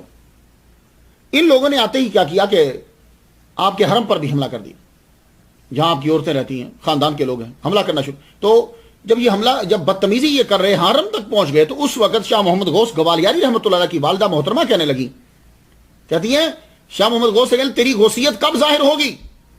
تب آپ کو جلال آیا تو آپ لشکر کی جانب متوجہ ہو کے کہنے لگے دیکھو یار لوگ تو اولیاء کرام کی قدم بوسی کرتے ہیں اور تم ہو کہ ہمارے حرم پر تلواریں چلانے آگے ہو, تم چلے جاؤ یہاں سے. آگے سے ایک بولا ہم تو تمہاری گردن کاٹ کے جائیں گے. فرمانے لگے اچھا کہاں ہے میری تلوار. اتنا کہنا تھا کہ مشرق سے تلوار ظاہر ہوئی. بس پھر جتنے لوگ حرم میں قبضہ کرنے آئے تھے بدتمیزی کر رہے تھے, تلوار چلتی رہی تب تک نہ تلوار رکی جب تک کہ سب کی گردنیں نہیں اڑ گئی. اب یہ تو ڈر کے بھاگ گیا وہاں سے. آپ وہاں سے چلے, آپ نے آ کر وہاں سے بھی چھوڑ دیا اور گجرات آ کر قیام کیا. گجرات جب پہنچ گئے تو جب آدمی کسی جگہ پہ جاتا ہے نا تو جس فیلڈ کا ہوگا اس فیلڈ کے لوگ سب سے پہلے اس کا مقابلہ شروع کر دیں گے. اب یہ چونکہ صوفی تھے, عالم تھے, اب سب سے پہلے وہاں مولویوں کو پھڈا, مولویوں کا مسئلہ بن گیا. مولویوں کے ہاں کتاب پہنچ گئی تھی رسالہ معراجیہ. وہ معراج نامہ جو تھا اس کو آپ نے پڑھ لیا. اب وہ معراج نامہ آپ نے لکھا ہوا تھا, دیکھیے جو کتاب جس حال میں لکھی ہو اس حال میں پہنچ کر اعتراض کیجیے. اب یہ کتاب جو آپ کی لکھی ہے استغراق کی حالت میں ہے. اب دیکھیے جو مسئلہ محبت کا ہے اس کو محبت میں گفتگو کیجیے, اس کو ریاضی میں مت لائیے. اب جو مسئلہ جنت کا ہے وہ جنت میں ڈسکس ہوگا. اب جنت کے مسائل یہاں لے آئیں اور یہاں کے مسائل جنت میں لے جائیں, مشکل ہے. جنت کا مسئلہ جنت میں, اب وہاں 70 شادیاں ہیں, وہاں شرابن طہورہ جائز ہیں, وہاں دودھ کی نہریں ہیں, بھائی وہاں کے مسئلے وہاں ہیں, دنیا کے مسئلے دنیا میں ہیں. یہاں 4 ہیں, مشکلات بھی ہیں یہاں اور بڑے سے مسائل ہیں, یہاں کام کرنا ہے وہاں کام نہیں کرنا. تو جنت کے مسئلے جنت میں, یہاں کے مسئلے یہاں, ایک دوسرے کے اوپر نہیں لے جانا. تو جو استغراق, اب دیکھو اس طرح تو پھر حضرت خضر علیہ السلام قرآن مجید کے اندر موجود ہے کہ آپ نے ایک بچے کو مار دیا, آپ نے قتل کر دیا, تو پھر کیا گولی ہے. اب یہ مسئلہ خضر علیہ السلام کے پاس وہاں جہاں وہاں ہے وہاں رہ کر حل کرنا ہے. اگر اس کو یہاں لائیں گے تو پھر وہی اعتراض ہوگا جو موسیٰ علیہ السلام کر رہے ہیں, یار تو نے ایک بچہ مار دیا. شاید سمجھ گئے ہوں. تو مولویوں نے جو کتابیں پڑھی ہوئی تھیں ان میں یہی تھا کہ یہ مجرم ہے. 270 علماء تشریف لے آئے جب آپ گجرات میں سارنگ پور کے اندر, سارنگ پور ضلع احمد آباد کا ایک گاؤں ہے, سارنگ کہتے ہیں مور کو. تو سارنگ پور میں جب آپ پہنچے تو 270 علماء, ان 270 علماء کا جو لیڈر ہے وہ شیخ وجیہ الدین علوی رحمۃ اللہ علیہ, 60 علوم کے ماہر, علوی خاندان سے تعلق رکھتے, علامت الدہر. جو ہی یہ قافلہ آپ کی قیام گاہ سارنگ پور میں پہنچا, آپ کی عادت تھی آپ کھڑے ہو جایا کرتے تھے, جو بھی آتا تھا آپ کھڑے ہو گئے, سب کو دیکھنے لگے. شیخ وجیہ الدین نے آگے بڑھ کر گفتگو شروع کری. ابھی کچھ لفظ ہی بولے تھے تو آپ یوں گھورتے ہوئے کہنے لگے تم کس لیے آئے ہو. اب اس کے کئی معنی ہو سکتے ہیں. ان کی بات ابھی پوری ہی نہیں ہوئی, شاید انہوں نے ایک لفظ بھی ابھی بولا ہو یا بولنے والے ہی ہو. تم کس لیے آئے ہو, بس اتنا کہنا تھا کہ کسی دنیا میں پہنچا دیا ان کو. ان پر ایک عجیب کیفیت طاری ہو گئی. اس کیفیت سے جب باہر آئے وہ, اللہ اکبر جل شانہ, جب وہ باہر آئے تو آتے کہنے لگے بے شک آپ غوث الاولیاء ہو, اور جو اس میں شک کرے وہ کافر ہے. میں سب سے پہلے آپ کی بائعت کرتا ہوں. تو سارنگ پور گجرات میں شاہ وجیہ الدین علوی گجراتی شتاری رحمۃ اللہ علیہ نے آپ کی سب سے پہلے بائعت کی. یہ آپ کے نام اور خلفاء ہیں. 80,000 طلباء کو آپ نے پڑھایا ہے, 1400 خلفاء جو ہیں وہ آپ نے بنائے ہیں, اور بہت سی کتابیں آپ نے لکھی. تو شاہ محمد غوث گوالیاری رحمۃ اللہ گجرات میں پھر 14 سال تقریباً رہے ہیں, آگے بھی چلی جاتے رہتے. تو اس آپ کے یہاں قیام کے دوران شتاریہ سلسلہ بڑا پھیلا, بہت سے لوگ آپ کے گرویدہ ہوئے. آپ نے سارنگ پور میں مسجد بھی بنوائی, اور وہاں آپ کی تین بچوں کی قبریں بھی ہیں, ایک پوتی کی قبر بھی ہے. اب شیر شاہ سوری نے گستاخی تو کی تھی, 5 سال میں سزا مل گئی, بارود اڑ گیا, یہ بھی اڑ گیا. پھر اس کا بیٹا اسلام شاہ کے نام سے تخت پر بیٹھا. 1545 سے 1555 تک اس کا دور حکومت. اس نے بھی کوئی کم نہیں کی, کوشش کرتا رہتا تھا آپ کو تنگ کرنے کی, بلکہ گجرات کے حاکموں سے یہ کہتا تھا کہ ان کو مار دو. آخر پھر اسی کے بیٹے نے اس کو مار دیا. بیٹے کے ہاتھوں مر گیا۔ تو اس دور میں آپ کی ہمایوں سے خط و کتابت رہتی تھی۔ ہمایوں کو جب پتا چلا کہ آپ گجرات میں ہیں تو اس نے خط لکھا آپ کو۔ خط میں القابات کے بعد وہ آپ کو پکارتا ہی غوث الثقلین تھا، پیر پیراں کہتا تھا، مرشد کہتا تھا۔ القابات کے بعد کہنے لگا مجھے آپ کی بڑی فکر تھی، میں سوچتا رہتا تھا کہ آپ کہاں ہوں گے، آپ کے ساتھ کیا ہوا ہوگا، لیکن ابھی مجھے پتا چلا کہ آپ گجرات میں ہو، دل کو تسلی ہو گئی۔ اللہ سے امید ہے کہ اللہ ظاہری مفارقت کے غم سے نجات بخشے گا، ملاقات ضرور ہوگی۔ اس کے بعد شاہ محمد غوث گوالیاری رحمۃ اللہ علیہ نے خط لکھا، اور یقین جانیے ان بزرگوں کے جو خط ہوتے ہیں وہ بھی یوں سمجھے نور الانوار، قرآن مجید، حدیث، اس کی تشریح ہو رہی۔ میں یہ خط پڑھ کر بڑا حیران ہوا، یقین جانیے، یعنی ہم نے جو چیز اتنے سالوں کے بعد پڑھی آپ نے خط کے اندر لکھی ہوئی ہے۔ سنیے ذرا، خط لکھتے ہیں آپ اسے، فرماتے ہیں اب حادثات زمانہ کے غم و اندوں سے پریشان نہ ہوں، طریقت میں جو کچھ سالک کے سامنے آتا ہے اس کے لیے اچھا ہی ہوتا ہے، چونکہ اللہ تعالیٰ اپنے سعادت مند بندے کو مرتبہ کمال تک پہنچانے کے لیے جلالی اور جمالی دونوں ناموں کے اثرات اس کے اوپر ڈالتا ہے، کیونکہ وہ اسے بلندی تک پہنچانا چاہتا ہے۔ تو جلالی اثرات تو ختم ہو گئے، اب جمالی نام کے اسما کے اثرات شروع ہونے والے۔ دیکھیے ذرا، اور پھر آپ نے ساتھ لکھا، کہنے لگے ان مع العسر یسرا، ان مع العسر یسرا۔ یہ بہت بڑا مسئلہ ہے، یہ نور الانوار میں پڑھتے ہوئے ہم نے پڑھا تھا، اور یہ آپ اپنے خط میں لکھ رہے ہیں، کیونکہ جب معرفہ ایک ہی معرفہ ایک جگہ میں 2 مرتبہ آئے تو اس سے مراد ایک ہوتا ہے، اور جب نکرہ جو ہے وہ ایک ہی جگہ میں 2 مرتبہ آئے تو اس سے مراد 2 ہی ہوتا ہے۔ تو ان مع العسر یسرا، ان مع العسر یسرا، یہ العسرا معرفہ آیا ہے 2 مرتبہ، تو عسر سے مراد تنگی، تنگی ایک ہوگی، اور یسرن 2 مرتبہ آیا ہے، دونوں مرتبہ نکرہ ہے، اس سے مراد 2 ہوگا، یعنی ایک تنگی ہو تو اللہ 2 آسانیاں دیتا۔ آپ نے یہ لکھ کر اور ساتھ میں یہ لکھا بھی، اللہ اکبر جل شانہ، فرمان لگی آسانی ہوگی۔ تو جلال خان عرف اسلام شاہ اپنے بیٹوں کے ہاتھوں جب قتل ہو گیا، اب اس نے پھر خط لکھا، میرے لیے کیا حکم ہے؟ آپ نے فرمایا حملہ کرو، تجھ کو سلطنت مبارک ہو۔ اس نے حملہ کیا، اس کو فتح ہوئی، دوبارہ آگرہ اور دہلی پر قبضہ ہو گیا۔ تھامس ولیم لکھتا اپنی کتاب اورینٹل بایوگرافیکل ڈکشنری، کہتا کہ آپ مستجاب الدعوات تھے، جو بھی آپ دعا کرتے تھے اللہ تعالیٰ اس دعا کو قبول کر لیتا۔ تو جب وہ ہمایوں 1555 میں تخت پر بیٹھا تو اس نے شاہ محمد غوث گوالیاری رحمۃ اللہ علیہ کو دعوت دی آگرہ آنے کی۔ آپ تشریف لے کر گئے، 1 کروڑ اشرفی دی آپ کے نظر کی، کئی ہاتھی آپ کی نظر کیے، اور کئی گھؤں آپ کی نظر کیے، اور آپ کی وجہ سے سلسلہ شتاریہ دکن میں، مالوا میں، گجرات تک پھیلا۔ ہمایوں تو تھوڑے ہی عرصے میں چلا گیا۔ اس کے بعد اس کا بیٹا اکبر بادشاہ جو ہے وہ تخت نشین ہوا۔ اکبر بادشاہ فروری 1556 میں تخت نشین ہوا۔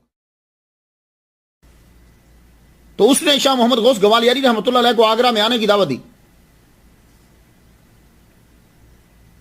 مگر ان کی آمد سے پہلے ہی اکبر بادشاہ کے دربار کے اندر جو اکبر بادشاہ کی اپنی عمر اس وقت صرف 14 سال تھی جب وہ فروری 1556 میں تخت نشین ہوا۔ اور 14 سال کا لڑکا اتنا وہ بڑا ہوا بھی نہیں تھا، کیونکہ پریشانیوں کے اندر تو رہا، تو پریشانیوں میں ہمایوں اس کو کیسے پڑھاتا، کبھی اس کے گھر کبھی اس کے گھر، تو یہ زیادہ پڑا ہوا بھی نہیں تھا، لیکن یہ تھا کہ ولیوں کا دیوانہ تھا، کیونکہ جانتا تھا کہ میرا ابا ولیوں کا دیوانہ ہے۔ تو اس نے شاہ محمد غوث گوالیاری رحمۃ اللہ علیہ کو دعوت دی۔ اب وہاں کے جو درباری لوگ تھے، جس میں شیخ گدائی تھا اور بیرام خان کا اصل میں زیادہ تر قبضہ تھا، اس نے کیا کیا کہ شیخ گدائی نے کان بھر دیا۔ اس واقعے کو نقل کرتے ہیں ملا عبد القادر بدایونی، وہ خود وہاں تھے، انہوں نے ان کو دیکھا، اس لیے میں ان کی بات نقل کر رہا ہوں، باقی کتابوں کی نہیں نقل۔ کہتے ہیں کہ میں نے دیکھا شاہ محمد غوث گوالیاری رحمۃ اللہ کو، میں نے دیکھا کہ بازار کے اندر سے جا رہے ہیں، ہاتھی کے اوپر بیٹھے ہوئے ہیں، ارد گرد بازار کھچا کھچ بھرا ہوا ہے آپ کے مریدین کا اور چاہنے والوں کا، کسی کو گزرنے کی جو ہے وہ وہاں راستہ مل نہیں رہا کہ وہ ادھر ادھر سے گزر جائے، اور آپ کے اندر عاجزی کا یہ اظہار ہے کہ کوئی بھی سلام کرتا ہے تو سر یوں نیچے تک جھکا دیتے ہیں۔ یہ ملا عبد القادر بدایونی رحمۃ اللہ علیہ نے اس کو نقل کیا کہ نیچے تک جو ہے وہ اپنے سر کو جھکا دیتے تھے۔ لیکن سید فضل علی شاہ کلیات گوالیار کے صفحہ 16 پہ لکھتے ہیں کہ اکبر شروع میں ان کا بڑا ہی دیوانہ تھا، اس کی وجہ اس کا باپ ہمایوں کی عقیدت تھی، مگر اکبر بادشاہ کے وقت آپ کی قدر نہ ہو سکی، بادشاہ تو 14 سال کا تھا، اور جب آپ دربار میں حاضر ہوئے تو بیرام خان اور باقی جو اس کے ساتھ ماننے والے تھے انہوں نے کوئی خاص پذیرائی نہیں دی شاہ محمد غوث گوالیاری۔ آپ ان کی صد مہری کی وجہ سے بڑے پریشان ہوئے، اور اس کی ساری وجہ شیخ گدائی تھا۔ وہ شیخ گدائی نے کیا کیا کہ وہ معراج نامے کے جو اعتراضات تھے وہ پھر سے ہرے کر دیے اور ان کے دماغ کے اندر بٹھا دیا. وہ کیا کہتے ہیں؟ بنزد خرد این سخن روشن است کہ ہم پیشہ را دشمن است. یہ بات تو بالکل واضح ہے، روشن ہے عقل مندوں کے نزدیک کہ جو ہم پیشہ ہوتا ہے وہ ہم پیشے کا دشمن ہوتا ہے. شاہ محمد غوث رحمۃ اللہ علیہ نے گجرات کو چھوڑ دیا. اب وہ گجرات اور آگرہ چھوڑ کر واپس گوالیار پھر دوبارہ چلے گئے. گوالیار جب پہنچے تو جن جن لوگوں نے آپ کی مخالفت کی، آپ سے دشمنی کی، وہ خوش نہیں رہے. تاتار خان نے مخالفت کی، قلعہ گوالیار چھوڑنا پڑا. شیر شاہ سوری نے مخالفت کی، برود سے اڑ گیا. اسلام شاہ جلال خان نے فوج بھیجی، مخالفت کی، بیٹے نے اس کو قتل کر دیا. بہرام خان نے مخالفت کی، ایک پٹھان نے گجرات میں اس کو مار دیا. شیخ گدائی نے مخالفت کی، یہ واقعی گدا بن گیا. تو گوالیار میں جب آپ واپس پہنچتے ہیں تو یہاں آ کر آپ گوالیار آئے، آپ نے آ کے مستقل ڈیرا لگا لیا. یہاں آپ نے ایک عظیم الشان خانقاہ کو تعمیر کیا اور مریدین کی تربیت میں مشغول ہو گئے، اور آپ نے بہت ساری جو ہے وہ کتابیں بھی لکھی ہیں. ایک جواہر خمسہ ہے، اور جواہر خمسہ میں یوں آغاز کرتے ہیں: الحمدللہ الاحد الحمدللہ الاحد الصمد الذی لم یلد ولم یولد ولم یکن لہ کفوا احد. قرآن، حدیث اور واردات قلبی یوں ایک ساتھ چلاتے. سبحان اللہ. اور آپ کی یہ کتاب فارسی میں لکھی ہے، بعد میں اس کا عربی میں ترجمہ ہوا، آپ نے عربی میں نہیں لکھی. اوراد غوثیہ آپ کی کتاب ہے، اس میں آپ نے زیادہ تر وصیتیں کی ہیں. ہر حال میں اللہ کا شکر کرو. علم اتنا فرض ہے کہ جس سے مذہب کی درستگی معلوم ہو جائے. تمام عادات و اطوار کو سنت نبوی کے مطابق کرو. جاہلوں کے پاس مت بیٹھو. ادب کو دستور زندگی بناؤ. دین و دنیا کے کاموں کو اللہ پہ چھوڑ دو اور اپنے مرشد کے فرمودات پر عمل کرو. اور اگر تمہارے مرشد نہیں ہیں تو شیخ شرف الدین یحییٰ منیری کی مکتوبات جو ہیں اس کا مطالعہ کرو. تو آپ نے اسے 9 درجوں میں جو ہے وہ تقسیم کیا. اس کتاب کو معراج نامہ آپ نے لکھا. یہ حالت شکر میں کہے گئے فرمودات کا مجموعہ ہے، اور آپ جانتے ہی ہیں کہ اس حالت میں کیے گئے ملفوظات قابل مواخذہ نہیں ہوتے.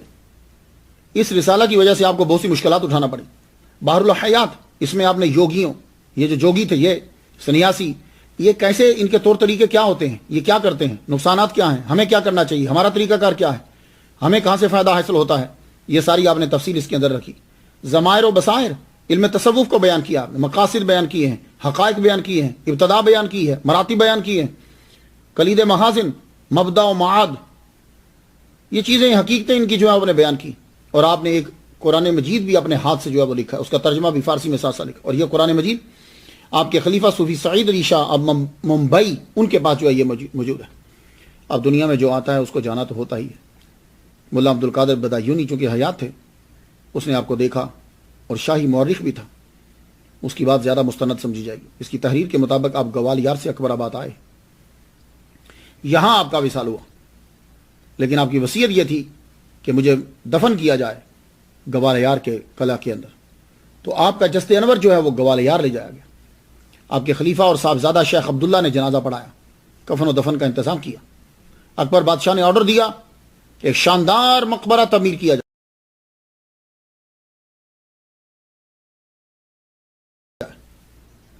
اور مقبرہ و خانقاہ کے خرچے کے لیے 5 لاکھ روپئے کی جگیر لکھ دی اکبر بادشاہ نے. زبردست مقبرہ، زبردست مزار آپ کا بنا ہے. مسلم اور ہندو طرز تعمیر جو ہے استعمال کیا گیا. آج بھی ٹورسٹ جو ہیں وہ جاتے ہیں، اسے دیکھتے ہیں. جب مقبرہ بن گیا تو اکبر بادشاہ نے سید قاسم علی اور علی کلی خان کو حکم دیا کہ ہر جمعرات قاضی شہر کے ہمراہ روزہ پہ جاؤ اور ساری رات وہاں مراقبہ ہو، ذکر ہو، اور صبح ہو الگ صبح شیرین حلوہ کھانا پکا کر غربا میں جو ہے وہ تقسیم کیا جائے. اور یاد رکھا جائے کہ اس خدمت کے اندر ذرا کوتاہی نہیں ہونی چاہیے. اگر کوتاہی ہوئی تو تم کو اور قاضی کو تبدیل کر دیا جائے گا اور سخت سزا دی جائے گی. اکبر بادشاہ نے تمام بچوں کے نام، جتنے آپ کے بیٹے تھے، سب کے نام الگ الگ جاگیریں جو ہیں وہ آپ نے مقرر کر دی. تو یہ شاہ محمد غوث گوالیاری رحمۃ اللہ علیہ، ان کا مزار آج بھی. اور یہ شاہ محمد غوث جو ہیں یہ خواجہ فرید الدین عطار رحمہ اللہ کی اولاد سے ہیں، اور خطیر الدین ان کے والد کا نام ہے، اور یہ شتاری سلسلہ کے ہیں. اور جو شاہ محمد غوث لاہوری ہیں یہ سید ہیں، گیلانی ہیں، اور یہ پشاور کے رہنے والے ہیں، اور ان کے والد گرامی کا نام سید حسن ہے۔ انہوں نے فیض میاں میر رحمۃ اللہ علیہ سے لیا ہے۔ میں تو ان کے لیے فاتحہ پڑھ چکا، آپ بھی فاتحہ پڑھ دیجئے۔ اجازت دیجئے، وآخر دعوانا الحمدللہ رب العالمین۔